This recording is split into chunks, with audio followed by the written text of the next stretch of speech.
Surabaya dikenal sebagai kota pahlawan. Berbagai peristiwa berdarah di kota ini menjadi bukti perjuangan kemerdekaan Indonesia. Perjuangan demi perjuangan di kota ini tidak luput dari sosok Muhammad Yasin. Muhammad Yasin lahir di Bau-Bau, Sulawesi Tenggara pada tanggal 19 Juni 1920. Yasin mulai mengenyam pendidikannya di sekolah rakyat.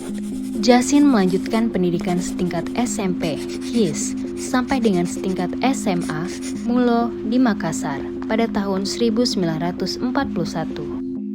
Pada tahun 1941, Yasin bergabung dalam pendidikan kepolisian di Sekolah Polisi di Sukabumi dan berhasil lulus dengan pangkat Hoof Agent. Tidak sampai di situ, prestasi Yasin menghantarkannya pada posisi Komandan Polisi Istimewa Jepang atau Tokubetsu Keisatsutai. Dalam Perang Asia Pasifik, Jepang mengalami kekalahan dengan sekutu, sehingga terjadi pelucutan senjata peta dan heiho oleh tentara Jepang. Proklamasi kami, bangsa Indonesia. 18 Agustus 1945, Yasin mendapatkan informasi tentang proklamasi kemerdekaan Indonesia. Hal ini mendorong semangatnya untuk melepaskan keterikatan polisi istimewa dengan Jepang.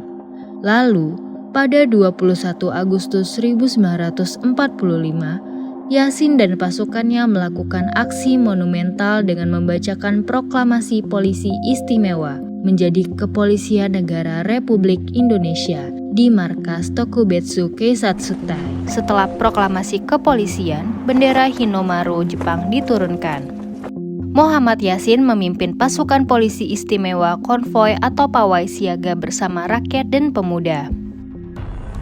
Kejadian di Hotel Yamato pada tanggal 19 September 1945 membuat rakyat geram dan menuding Jepang bekerja sama dengan sekutu. Kekesalan itu dilampiaskan dengan menyerbu gudang Kempetai Jepang.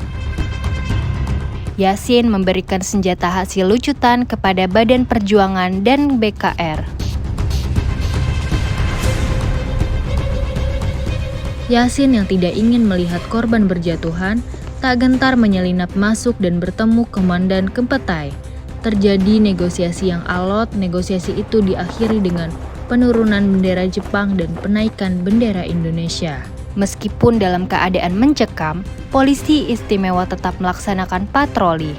25 Oktober 1945, pertempuran terjadi karena sekutu ingin merebut kekuasaan Indonesia.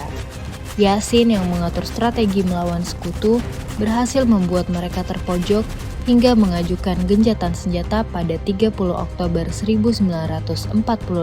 Naas, gencatan senjata itu tidak berlangsung lama. Di sore hari, pertempuran kembali pecah karena terjadi tembak-menembak di halaman gedung Internasio yang menewaskan Brigjen AWS Malabi. Kematian AWS Malabi menyulut pertempuran selanjutnya pada 10 November 1945.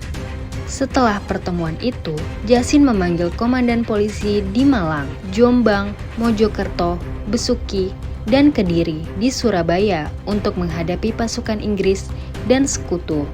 Sekutu mulai melancarkan serangan besar-besaran terhadap Surabaya. Hal ini membuat Yasin mendorong pasukannya agar terus melancarkan serangan balik. Yasin mengubah strategi gerilya menjadi perang frontal. Pertempuran ganas ini berlangsung lebih dari 3 minggu yang menyisakan ratusan korban jiwa dan kerusakan hebat di Surabaya. Perjuangan memilukan ini dikenal sebagai Hari Pahlawan yang jatuh setiap tanggal 10 November.